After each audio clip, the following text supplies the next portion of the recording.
I wanted to go over a few different things real quick. Okay, firstly, I wanted to go over something. I saw one of the videos my friends made, and it was concerning the fact that in the Bible, Jesus says, "I will come like a thief in the night." He goes over that when his disciples ask him, "What will be the sign of your coming and the end of the age?" In Matthew 24:42, as well as Luke 12:39 through 40, he goes over. He says, "If the owner of the house had known at what hour the thief was coming, he would not have let his house be broken into. You must also be ready, because the Son of Man will come at an hour when you do not expect him." Today, there's a lot of people who are confused and deceived regarding the meaning of the expression "like a thief in the night." They mistakenly believe Jesus will come like a thief in the night to the church, meaning the church will not know the general time of Jesus' return. However, this is totally incorrect. Jesus and the Apostle Paul clearly tell us that the church will know the general time of his return. If you read Thessalonians 5:1 through 5, it says, "Now, brothers, about times and dates we do not need to write you, for you know very well that the day of the Lord will come like a thief in the night. While people are saying peace and safety, sudden destruction will come upon them, as labor pains on a pregnant woman, and they will not escape. But you, brothers, are not in darkness. This day should not surprise you like a thief. You are all sons of the light and sons of the day.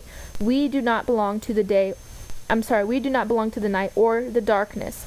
So basically, you can see there that he's distinguishing between the people who are going to be caught off guard and the people who are going to be watching.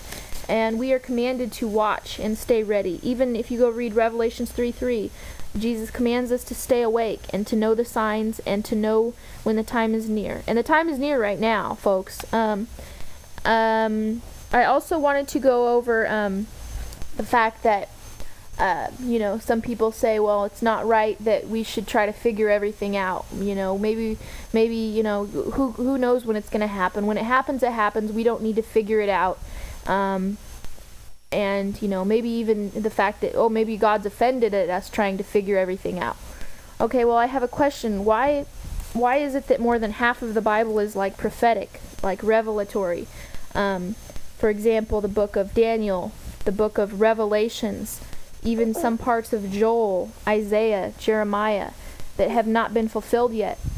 I believe that he gave us he gave us these books so that we would know the signs and that we would see them starting to come to fulfillment, and we would not be in the dark. We need to interpret these prophecies because that's why he gave them to us. Why else would he give them to us? Jesus' first coming was even prophesied in the Bible. Go read Isaiah 53 or Psalms 22, 23. That prophesied. There's many scriptures that even prophesied Jesus' first coming to earth in the Old Testament. And so there's a lot of things in the Bible that need to be looked into that way. And God's not offended at us trying to interpret these things. I believe that if we're really excited, we're probably trying to figure things out, and not, of course, with the help of the Holy Spirit. You know what I mean? Not just out of our own smarts, because we can do nothing out of our own strength, but the Holy Spirit will lead us into all truths. I also wanted to go over the fact that the Jewish feasts, okay, just to touch on this really fast, because obviously I only have 10 minutes to make a video. But if you don't know anything about Jewish feasts and holidays, I highly suggest you look into that. It's very, very interesting. It'll blow your mind. And I'm sure some Christians, Messianic Jews out there and whatnot know what I'm talking about. But the Hebrew word for feasts actually means appointed times, and God reveals a lot through these feasts and holidays, okay, such as Rosh Hashanah, Pentecost, Passover, you know what I mean, Day of Atonement. it's very interesting. I highly recommend you learn some things about Jewish feasts if you haven't already. God reveals a lot through those feasts.